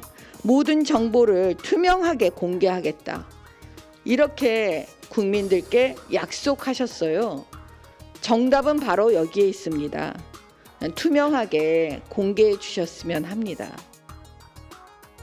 네, 영부인 의전 비용 공개 이와 관련해서 두 분 의견 듣겠습니다. 저는 우리 사회가요, 정치권도 좀 차분하게 갔으면 좋겠어요. 대통령이 이제 임기 말에 이런 어떤 의혹 제기를 뭐 야당에서 충분히 할 수가 있다고 좀 보긴 하는데 정확한 팩트에 기반한 것인지도 좀 모르겠고요. 또 과거에 노무현 전 대통령 그 시계 관련된 부분도 시민단체의 고발이라든가 또 정치권의 문제 제기, 또 검찰발 어떤 뉴스 이런 것들이 이제 맞물려가면서 부풀리고 부풀리는 문제들이 많이 있지 않습니까? 저는 그래서 이런 문제도 실제 특수활동비라고 하는 부분은 공개되는 부분과 공개되지 않는 부분들이 구분하기 상당히 어렵다고 저도 들었거든요. 그런 면에 있어서는 우리가 좀 차분하게 좀 지켜볼 필요가 있는 건데 너무 의혹 제기라는 형태로 해서 지금의 이제 대통령의 임기 말을 저렇게 훼손하고 싶은 건지 저는 좀 이해가 좀 안 되는 건데 그리고 지금 법원에 지금 가고 있지 않습니까? 또 법원의 판단도 한번 볼 필요가 있는 것 같고 그렇게 좀 말씀드리겠습니다. 그렇군요. 신성문 전 의원은 어떻게 보세요? 과거에도 이렇게 의전 비용 공개 요구가 있었었나요? 이 여러 가지가 있는 건데 이제 이 정부 들어서 더 처음에 왜 치약하고 뭐 밥값까지도 다 공개하겠다는 표현을 과도하게 약속을 해놓으신 것. 그다음에 전임 박근혜 전 대통령이 대통령치고는 옷을 좀 초라하게 입는 것 아니냐 생각할 정도로 좀 있었는데 이 김정숙 여사는 어떻게 보면 유쾌하고 활달할 정도로 이제 어떻게 뭐 나쁜 그렇게 볼 수도 있고 다른 측면에서 보면 굉장히 좀 뭐 점잖지 않은 거 아니야. 이 정도는 이제 거의 다 오버랩 돼 갖고 정권 말에 나타났다. 그거는 뭐 사실관계 좀 파악할 필요가 있다는 점을 먼저 말씀드리고 두 분 다 사실관계를 파악할 필요가 있다는 얘기 해주시네요. 예. 당연하죠. 예를 지금 일부에서 나온 대로 뭐 브로치 값이 얼마다, 모 값이 얼마다. 다만 전제될 것은 대통령 영부인은 정상회담을 가거나 국제회의에 가기 때문에 드레스 코드에 맞게 옷을 입어야 돼요. 예. 그걸 어떻게 다 사비로 쓸 수 있겠어요? 그래서 그 부분에 대해서는 좀 여유 있는 마음을 가져야 된다. 그럼에도 불구하고 이 불거진 이유를 보시죠. 납세자 연맹이라는 데서 혹시 영부인의 옷값과 액세서리 비용 이런 의전 비용이 얼마나 들어갔습니까? 혹시나 이게 대통령의 특수활동에서 나온 거 아닙니까?라고 소송을 제기했으면 적절하게 공개를 해주시면 되는데 이걸 또 서울행정부에서 공개하라 그러니까 비밀이 아니면 공개하라 그랬는데 또 청와대가 항소해버리니까 이건 완전히 묻혀버렸잖아요. 예. 한 15년, 30년 정도 어떻게 될지 모르겠습니다. 그리고 법원에 이제 대통령이 3월 10일 날 9일 날 퇴임하시고 나면 이거는 대통령 기록물로 넘어가서 아무도 15년, 30년 후에 우리 자손들을 알게 되는 이런 빌미를 저는 제공했다는 측면에서는 좀 안타까워요. 알겠습니다. 한 가지 이슈만 더 짚어보겠습니다. 검찰이 산업부 이 블랙리스트 의혹과 관련해서 지금 발전자회사 4곳을 압수수색했습니다. 지금 고발된 지 3년이 지나서야 검찰 수사가 속도를 낸다 이런 보도가 나오고 있는데 박 의원께서는 어떻게 보세요 이번 수사요? 그러니까 이런 거죠. 네. 이제 아마 이제 뭐 신성범 의원도 의정 활동을 하면서 알지만 이제 국가의 이제 정책이라고 하는 것에 큰 정책이 있지 않습니까? 예. 이제 예를 들면 에너지 정책이 있을 거고 기후 변화 정책이라는 이런 정책들이 있단 말이에요. 그럼 정책 사안이라고 하는 것은 국가를 이렇게 끌고 가겠다라고 하는 사안들이란 말이에요. 네. 그 사안에 대한 원전에 대한 문제, 탈원전 정책이라든가 원전 정책을 어떻게 가겠다라고 하는 부분을 가지고 이거를 이제 의혹 제기를 해서 나온 거란 말이죠. 그랬을 경우에 그러면 이러한 것이 모든 것이 수사 대상이 된다고 하면은 네. 모든 정책이 수사 대상이 되는 거예요. 예. 그러니까 이 검찰의 수사의 잣대라고 하는 것은 모든 분야를 다 할 수 있다라고 하는 것이 이렇게 적용이 되는 거예요. 예. 이거 상당히 위험한 발상일 수도 있는 겁니다. 그래서 예. 검찰 수사를 저도 좀 지켜봐야 되겠는데 어디까지 수사하겠다라는 것이 참 저는 좀 걱정도 됩니다. 네. 아니 요거는 이제 박 의원께서 요것은 정확하게 말하면 이제 원전의 타당성 여부에 대한 게 아니라 왜 이 정부가 출마하고 나서 바로 한전의 자회사 4곳과 포함해서 8군데의 공기업 사장단을 왜 한꺼번에 다 일괄 사표 받아고 쫓아냈느냐는 블랙리스트 문제거든요. 이건 그때 정언에 의하면 당시에 산업부 모 국장이 발전소 사장들을 광화문 호텔로 불러내서 다 사표 내라고 종용했다 이래서 출발한 거란 말이에요. 그러니까 저는 다만 이게 왜 3년 정도 왜 묵혀뒀다가 지금 검찰이 수사하느냐라는 말은 가능하지만 수사 대상은 저는 된다고 봐요. 알겠습니다. 오늘 정치권 이슈는 여기까지 듣겠습니다. 대통령 당선인 저녁 6시 만찬 회동이 있는데요. 좋은 성과 국민들께 이렇게 보고할 수 있는 그런 시간이 됐으면 좋겠습니다. 지금까지 박성준 의원, 신성범 전 의원과 함께했습니다. 고맙습니다. 감사합니다.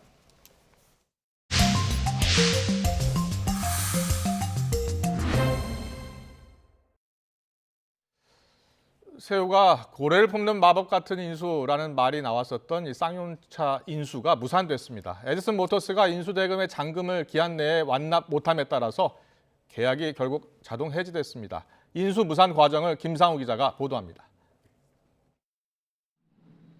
경남과 전북에 공장을 보유 중인 에디슨 모터스는 2015년에 설립된 전기차 중소기업입니다. 지난해 10월 제2의 테슬라가 되겠다는 기치를 내걸며 자금줄 컨소시엄을 만들어서 쌍용차 인수 우선 협상 대상자로 선정됐습니다.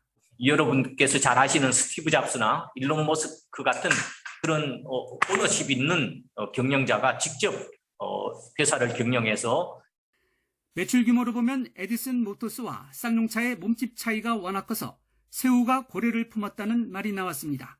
인수합병 M&A 대금은 3천억 원대로 알려졌습니다. 새우가 고래를 품는 마법 같은 인수에 따른 기업 회생이 가능할까? 이런 의문이 멈추지 않은 가운데 에디슨 측은 쌍용차 회생 계획안을 법원에 제출했습니다. 쌍용차의 부채는 공유채권 등 약 1조 원, 이 가운데 법적 청구가 보장된 회생채권 5,470억 원에 1.75%만 현금으로 변제하고 나머지는 출자 전환하는 내용입니다. 쌍용차와 상거래를 해온 채권단은 발끈했습니다. 변제율이 떼먹는 것과 마찬가지라며 인수선정 절차를 다시 해달라는 탄원서를 법원에 냈습니다.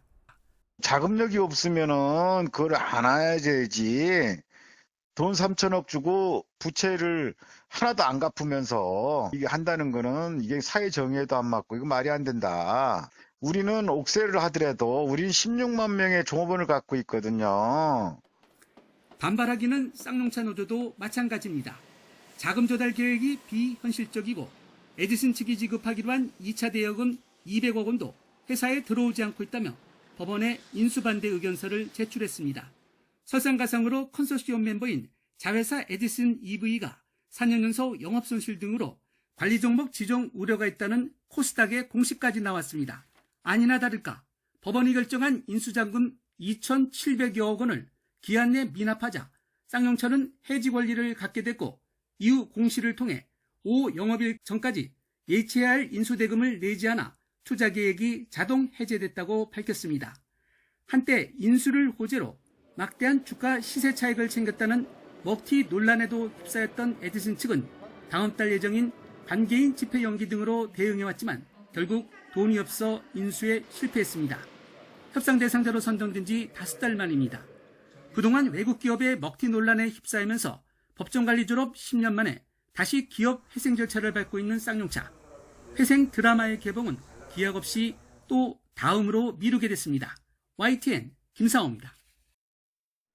국방부 신청사로 윤석열 대통령 당선인의 집무실을 옮기는 문제를 놓고서 국방부는 집행부서인 만큼 조치에 따르겠다라고 밝혔습니다. 다만 군 내부에선 속도 조절이 필요하다는 분위기인데 오늘 브리핑에선 국방부 대변인이 안보는 공기와도 같다고 언급하기로 했습니다.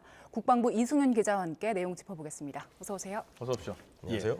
국방부 신청사를 윤석열 당선인의 집무실로 활용하는 계획, 군 내부 분위기는 지금 어떻습니까? 제가 솔직히 장관부터 여러 분까지 다 여쭤봤는데 일단은 전반적인 내용은 뭐 옮길 수 있다 하지만 중요한 건 속도다. 그래서 이 속도를 약간 좀 조절할 필요가 있지 않느냐 그런 얘기를 많이 했습니다. 네. 정부에서는 일단 집행부서니까 국방부는 명인 떨어지면은 따를 수밖에 없다. 그래서 반드시 이제 지시가 내려오면 따른다는 그런 공식 입장을 밝히긴 했는데 다만 속도를 좀 조절해주면은 충분히 맞출 수 있겠다. 그리고 이 지금 현재 인수위에서 5월 10일에 이제 들어가기로 되어 있기 때문에 사실 스케줄이 이미 데드라인이 정해져 있는 거지 않습니까? 그런데 이제 리노베이션 시간이나 이런 걸 감안할 때 그 많은 이제 인원이 빠져나오려면은 사실 이제 여기가 계단을 이용하는 부분이 많이 제한되거든요. 그래서 그런 부분 때문에 엘리베이터를 이용하거나 그렇게 해서 이사를 상당히 제한적인 방법으로 해야 되는데 그런 걸 감안할 때 정말 시뮬레이션을 돌려보니까 쉬지 않고 돌려도 한 4주 걸린다. 근데 여유 있게 예를 들어서 정상적인 과정을 통해서 한다면 한 2달 정도면은 뺄 수 있다. 근데 이 2달이라는 시간이 지금 현재 인수위 거쳐서 이제 대통령 당선인께서 이제 직무를 시작하시는 그날까지 맞추기가 쉽지가 않지 않습니까? 그래서 결국은 이제 속도 문제가 계속 얘기가 나오는 것 같습니다. 네. 지금 국방부에서는 안보 공백 우려를 하고 있는데 어떤 점에서 우려하고 있는 겁니까? 이 국방부에서는 이 정권 교체기의 안보 여건, 특히 이제 한미연합 훈련 등을 고려해서 이 대비태세 여건을 고려할 필요가 있다라고 얘기를 하고 있습니다. 뭐 김정은 위원장이 안 그래도 이를 상기시키듯 최근에 또 미사일 발사도 했었는데 이 대통령 집무실의 용산 이전과 이에 따른 합참 조직의 재편, 이 재배치가 또 하반기 연합훈련에 영향을 미칠 가능성이 있으니까 이 군 당국은 영향이 있더라도 그걸 최소화하는 게 우리 역할이다라는 방침입니다. 기본적으로는 이 국방부 벙커가 군 합동 지휘 통제 체계, 즉 C4I라고 하는 그 시스템이 완벽하게 갖춰져 있는데 이 대통령 집무실은 아시다시피 이 군 통수권자로서의 그런 기능 외에 군 재난 때 대응하는 기능도 하고 있습니다. 근데 이 재난 대응 체계 같은 경우에 원래 이 국방부의 또 주 업무가 아닙니다. 그래서 이 앞으로 갖춰져야 될 집무실에 추가로 이제 들어가야 되는 부분이 C4I에 대한 부분은 기본적으로 갖춰져 있지만은 이 재난을 잘 대응할 수 있는 부분 이런 부분도 이제 앞으로 갖춰줘야지 이제 될 텐데 다행히 이제 이 재난 체계 같은 경우는 인터넷 기반의 화상 시스템이라서 그렇게 어렵지는 않을 전망입니다.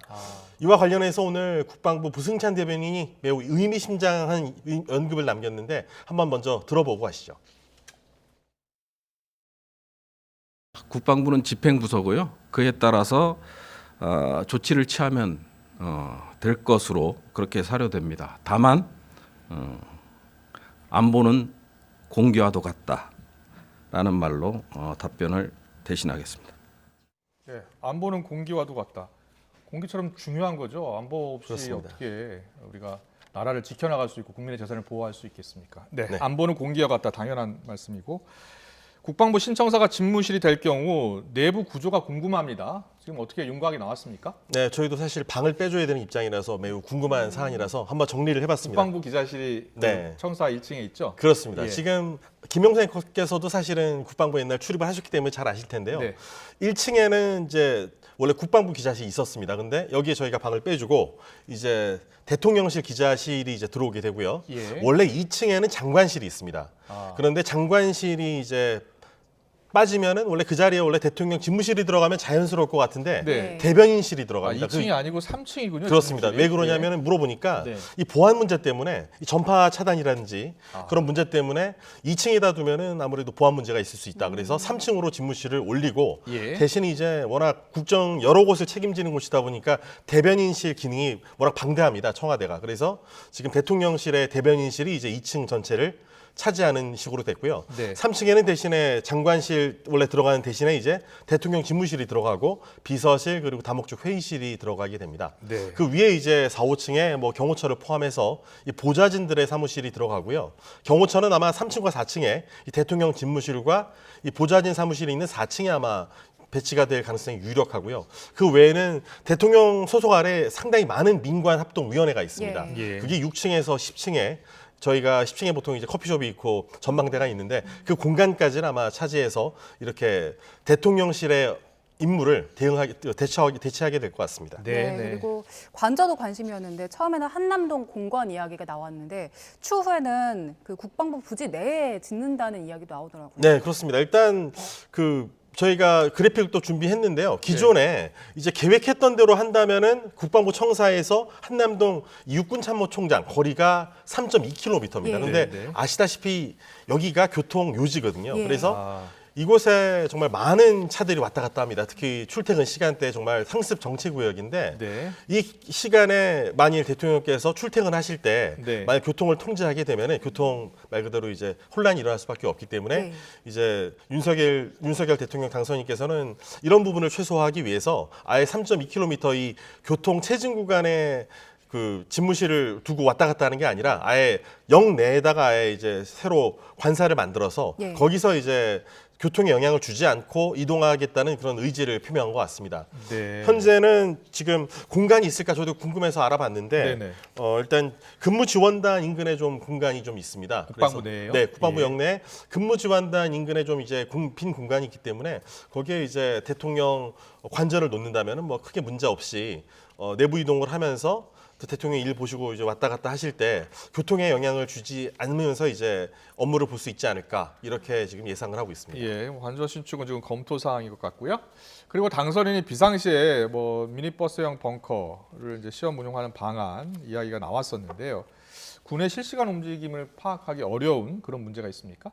네, 일단 버스 자체로만 보면은 당연히 그럴 수밖에 없습니다. 뭐 사실 저희가 공항 갈 때 버스 타고 DMB 볼 때만 해도 끊깁니다. 이게 기본적으로 이동통신망이라는 것 자체가 네. 약간은 불안정할 수 있는 부분이 있는데 이런 걸 원래 보완하기 위해서 군에서는 CVMC라고 부르는 이 광대역 통신망이라는 걸 깔아놓고 보통 네. 유선으로 합니다. 그래서 이 간섭이 안 생기게 통제를 해주는데 이동하는 버스에는 이런 걸 좀 설치하기가 쉽지 않다. 이런 현실적인 문제는 분명히 있었습니다. 다만 이제 하나 고려해야 될 것은 여기서 계속 이제 뭐 NSC를 이제 주재하는 게 아니고 청와대 벙커를 기본적으로 이용하는데 여기로 이동하는 도중에는 이제 정말 유사시에 공백이 발생하지 않도록 미니버스 안에서 이제 그 국가 지도 통신 차량을 쓴다는 겁니다. 그래서 예. 기본적으로는 미니버스에서 NSC를 하는 게 아니라 예. 국방부 청사에서 하되 다만 이제 그 국방부 청사로 이동하는 과정에 잠시라도 이제 공백이 생길 때를 대비해서 이 미니버스를 쓴다라고 생각하시면 되겠습니다. 그렇군요.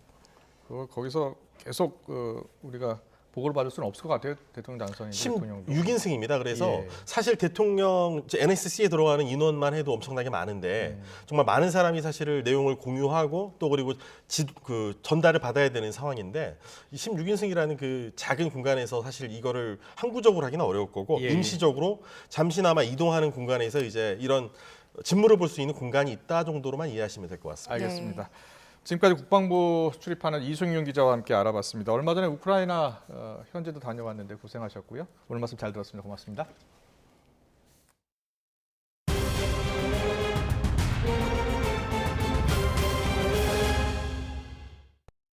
코로나19 신규 환자가 지난 3일 이후 25일 만에 10만 명대로 줄었지만 위중증 환자는 역대 최다를 기록했습니다. 오늘 0시 기준 확진자는 18만 7,213명으로 전날보다 13만 명 넘게 줄었습니다. 위중증 환자와 사망자는 계속 늘고 있습니다. 위중증 환자는 57명 추가돼 현재 1,273명으로 역대 최다 규모입니다. 숨진 환자도 하루 새 287명이 늘어서 누적 15,186명에 달합니다. 코로나19 주간 위험도 평가가 전국, 수도권, 비수도권에서 모두 4주 연속 매우 높음으로 평가됐습니다. 중앙방역대책본부는 오늘 지난주 코로나19 위험도를 매우 높음으로 유지하면서 대규모 발생과 중환자 병상 등 의료 대응 부담, 고위험군 발생 증가, 사망자 지속 증가 등이 위험 요인으로 판단된다며 이같이 밝혔습니다. 방역당국은 지난주 하루 평균 확진자 규모가 35만 1,310명으로 전주 대비 13.2% 감소해 11주 만에 감소세를 보였다고 분석했습니다. 앞으로는 신속 항원 검사를 시행하지 않는 모든 병원에서 코로나19 확진자가 예약 없이도 대면 진료를 받을 수 있게 됩니다. 현재는 확진자가 대면 진료를 하려면 외래진료센터에 예약을 한 뒤 방문해야 하는데 앞으로는 예약 없이도 동네 병의원에서 대면 진료가 가능해지는 겁니다. 손영래 중앙사고수습본부 사회전략반장은 오늘 브리핑에서 일반 의료체계의 일상체계에서 코로나 진료로 이행되도록 하는 과정의 일환이라면서 이 같은 조치를 취했다고 밝혔습니다. 코로나19의 1급 감염병 해제와 관련해 방역당국은 여러 방면에서 검토가 필요하고 큰 사안이어서 상당한 시간이 걸릴 걸로 보인다고 밝혔습니다. 손영래 보건복지부 중앙사고수습본부 사회전략반장은 1급 감염병 해제는 여러 가지를 복합적으로 검토할 필요가 있다며 1급 감염병 해제와 관련한 구체적인 추진 여부와 일정은 아직 나오지 않았다고 말했습니다. 의료노조가 코로나19에 확진된 의료진들이 충분히 치료받지 못한 채 업무에 복귀하고 있다면서 의료진 격리 기간을 단축한 정부의 지침을 재검토하고 현장 의료 인력을 확충하라고 요구했습니다. 직접 들어보시겠습니다. 확진된 의료인력에 대한 격리 기간은 고무줄처럼 기준도 모호하고 지침도 모호하다. 정부의 BCP 단계 완화 지침에 따라 국립대 병원장 마음대로 확진된 의료인의 격리 기간을 7일, 5일, 3일로 축소할 수 있게 되어 충분히 치료받지 못한 국립대 병원의 의료인력은 아픈 몸을 이끌고 환자를 돌봐야 하는 지경에 내몰리고 있다. 중수봉질병청은 현장과 다른 얘기를 한다. 현장은 중증병상 등 거의 차 있는데 정부 발표는 60%라고 한다. 가장 소중한 게 인력 자원이다. 국도도 줘야 한다. 조 바이든 미 대통령이 블라디미르 푸틴 러시아 대통령을 전범으로 부른 이후 독재자, 학살자 등으로 비난의 수위를 높이고 있습니다. 마침내 푸틴 정권 교체도 언급했는데 푸틴을 자극해 긴장을 고조시킬 걸 우려한 미국 행정부가 진화에 나섰습니다. 이종수 기자입니다.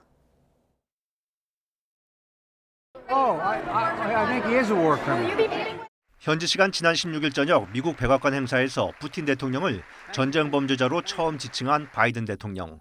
이후 폭력배, 독재자, 학살자로 비난 수위를 높여왔습니다. What does it make you think?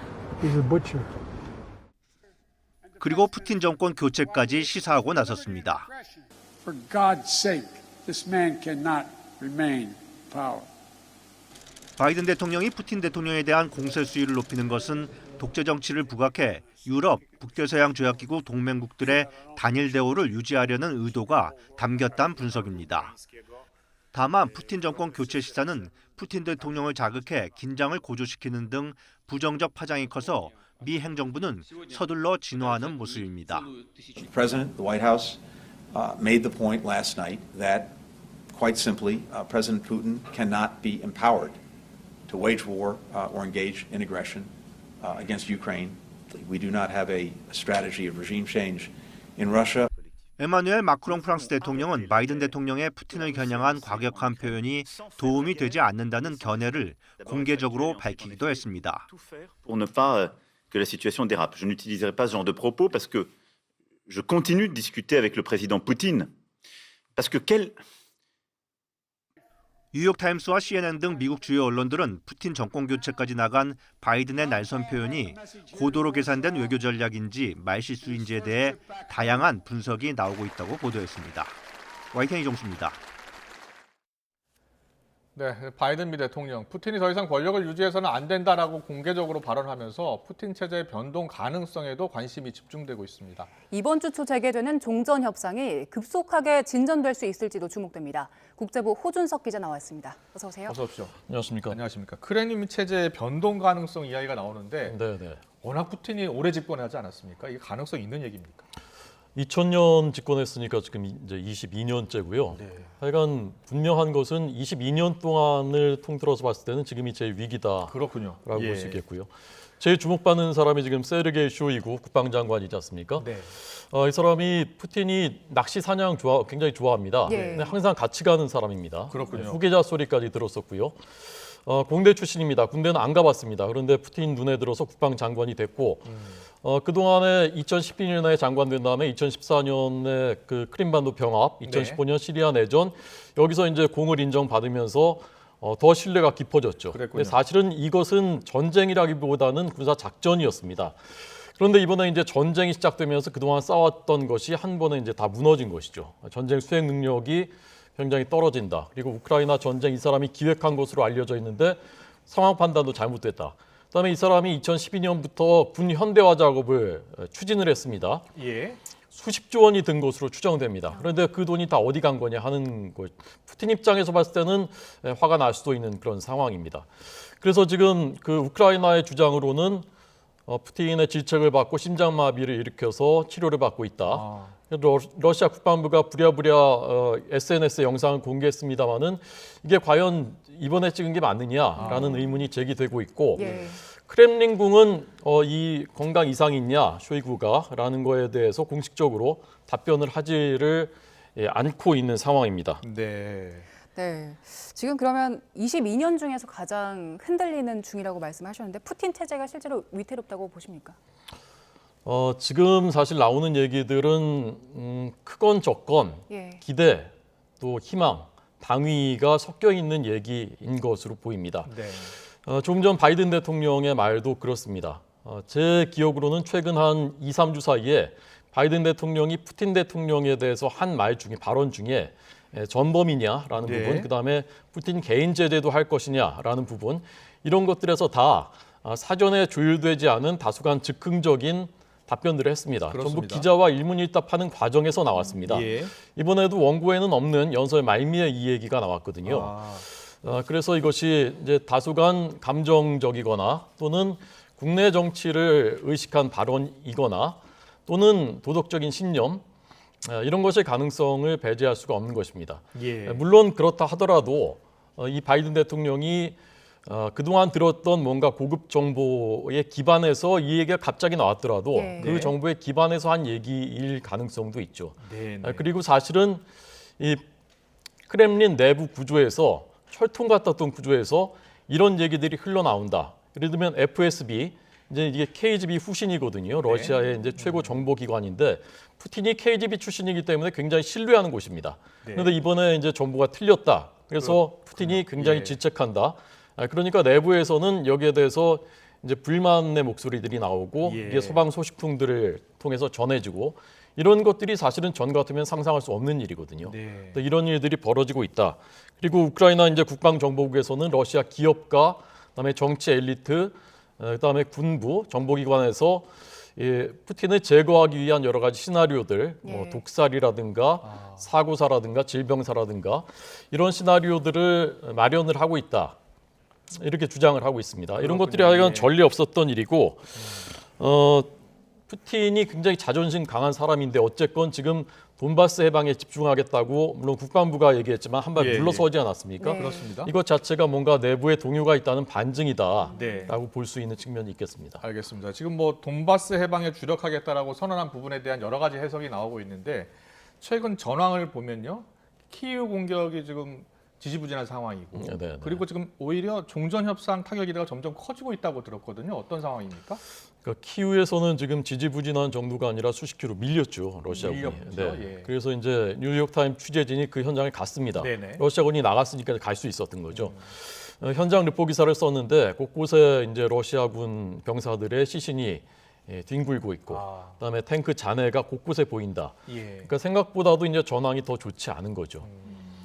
자, 이제 그래서 상식적으로 보면 더 이상 전쟁을 수행하기가 쉽지 않은 상황입니다. 러시아가. 네. 그래서 이제 돈바스의 해방에 주력하겠다 이런 얘기들이 나온 것으로 보이고, 사실은 푸틴 대통령이 첫날부터 그렇게 말은 그렇게 했었습니다. 우리는 우크라이나 전역을 점령하려는 계획이 없다. 네. 그다음에 돈바스의 주민들의 안보를 위해서 하는 것이다라고 말했었거든요.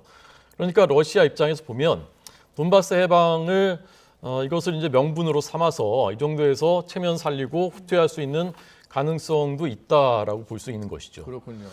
그래서 조금 전에 젤렌스키 대통령이 많은 사람의 생명을 구하는 것이 승리다라는 말을 또 했습니다. 예. 그러니까 우크라이나 입장에서도 워낙 지금 많은 민간인 피해가 있기 때문에 어느 때보다 협상 타결의 가능성이 높아졌다고 할 수 있겠습니다. 예. 그러나 푸틴이 협상을 이제 명분으로 삼아서 시간 끌기를 할 가능성 배제할 수가 없고요. 네. 그래서 우크라이나 국방부는 남북 분단하려는 것이 아니냐라고 얘기를 합니다. 네. 지금 이제 지도에서 보면 돈바스 지역은 여기는 우리가 포기할 수 없다고 이제 러시아가 하는 곳이고요. 네. 그다음에 이제 크림반도 여기 이제 인정하라는 거고요. 마리우폴은 위태롭다고 합니다. 그러니까 여기까지 벨트를 이어서 이쪽은 러시아가 인정을 받겠다라는 전략인 것 아니냐, 이렇게 우크라이나에서는 우려하는 것이고요. 예. 실제로 러시아가 이제 돈바스 지역에는 오히려 새로운 부대를 투입하고 있다는 것이 포착이 되고 있습니다. 네. 그래서 푸틴 입장에서는 시간을 끌면서 중국의 지원이라든가 또는 벨라루스 파병 같은 새로운 변수를 기대할 수 있는 것이고, 네. 미국인들도 이렇게 보는 시각이 적지 않습니다. 오늘 MBC 여론조사 결과 나왔는데 예. 미국인의 82%가 결국은 핵무기가 사용될 것이다 라고 전망했고요. 예. 74%는 미국이 결국 참전하게 될 것이다 라고 전망을 했습니다. 그러니까 이렇게 우려하는 시각이 적지가 않다는 얘기죠. 그래서 네. 끝으로 이제 앞서 말씀드렸던 체제 변동 가능성과 이걸 연관시켜서 본다면, 만약에 러시아가 푸틴이 확전을 결정하게 된다면 어떤 면에서 보면 러시아 내부에서는 동요가 더 커지고 반발이 더 커지고 체제 변동 가능성도 커질 수 있다라고 이제 볼 수 있는 측면도 있고, 어떤 면에서 본다면 이건 정말 이제 국가 간의 전쟁이 되는 것이고 모든 국민의 전쟁이 되는 것이기 때문에 오히려 체제는 공고해질 수 있는 것이 아니냐, 이렇게 볼 수 있는 시각도 있겠습니다. 그렇네요. 여러 가지 해석이 가능한데 일단 첫 번째 드는 생각은 푸틴 체제가 과거보다는 좀 흔들리지 않을까라는 생각도 드네요. 그렇습니다. 푸틴 입장에서는 굉장히 좀 위기감을 느끼는, 전례 없었던 일들이 벌어지고 있는 것이니까 위기감을 느끼고 있는 것은 분명할 것 같습니다. 알겠습니다. 여기까지 듣겠습니다. 지금까지 국제부 호준석 기자와 함께했습니다. 잘 들었습니다.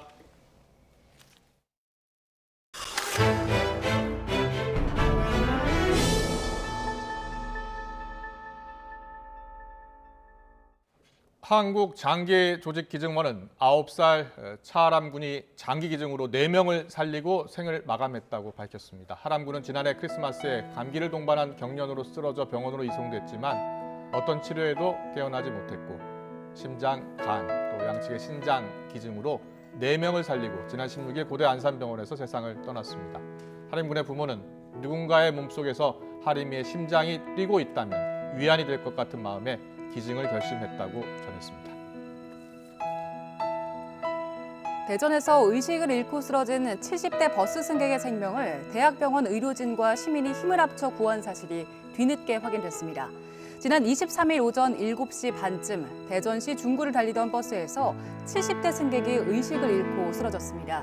이를 목격한 시민들이 버스 기사에게 이 사실을 알렸고 버스를 타고 출근하던 건양대병원 의료진 3명이 심폐소생술을 하며 119에 신고했습니다. 환자는 119 구급대에 인계돼서 병원으로 옮겨졌고 수술을 받은 뒤 건강을 회복하고 있는 걸로 전해졌습니다. 맨 처음 심폐소생술에 나선 이한별 임상병리사는 분기별로 교육을 받아온 상태에서 몸이 먼저 반응을 한 것 같다고 말했습니다. 수도권의 중형 아파트 평균 가격이 10억 원을 넘어섰습니다. KB국민은행 자료를 보면 이번 달 수도권의 전용 면적 85제곱미터에서 102제곱미터 사이의 평균 아파트 값은 10억 918만 원으로 사상 처음 10억 원을 넘어섰습니다. 또 전국적으로 아파트 매매 시장에서는 5분위 배율은 10.1로 나타나 2008년 12월 관련 조사를 시작한 뒤 가장 높았습니다. 여자 농구의 간판 KBS 센터 박지수가 2년 연속 정규리그 최우수 선수로 뽑혔습니다. 박지수는 기자단 투표에서 110표를 받아 만장일치로 2시즌 연속 MVP에 선정됐고 득점상과 리바운드상, 베스트5와 2점 야투상, 우수 수비선수상과 윤덕주상 등 모두 7개 부문의 상을 휩쓸었습니다. 박지수는 정규리그 30경기 가운데 26경기에 출전해서 평균 21.2득점에 14.4 리바운드, 4.8 어시스트를 기록하며 KB의 정규리그 우승에 앞장섰습니다. 오늘은 맑은 하늘 아래 포근한 봄 기운을 느끼기 좋았습니다. 서울 낮 기온이 15.1도까지 올랐는데 내일은 서울 기온 16도까지 올라서 오늘보다 더 포근하겠습니다. 다만 일교차가 15도 안팎으로 크게 벌어지니까요. 입고 벗기 편한 겉옷으로 체온 조절 잘해주시기 바랍니다. 밤사이 기온이 크게 떨어지는 내륙 곳곳으로 서리가 내리거나 얼음이 관측되는 곳이 있겠고요. 내일 낮 동안에는 대체로 맑겠고 공기도 깨끗하겠습니다. 아침 기온은 오늘보다 1에서 4도가량 높겠습니다. 서울 4도, 대전 2도, 부산은 7도로 출발하겠습니다. 낮 동안에는 따스한 봄볕이 기온을 크게 끌어올리겠습니다. 서울 16도, 대구 19도, 광주는 20도까지 올라서 오늘보다 1에서 5도가량 높겠습니다. 수요일 오후부터 목요일 오전 사이 전국에 봄비가 내리겠고요. 비가 그친 후 주 후반에는 날이 다소 쌀쌀해질 전망입니다. 날씨였습니다. 네, 이어서 저녁 종합 뉴스 이브닝 뉴스가 방송됩니다. 시청해주신 여러분 고맙습니다.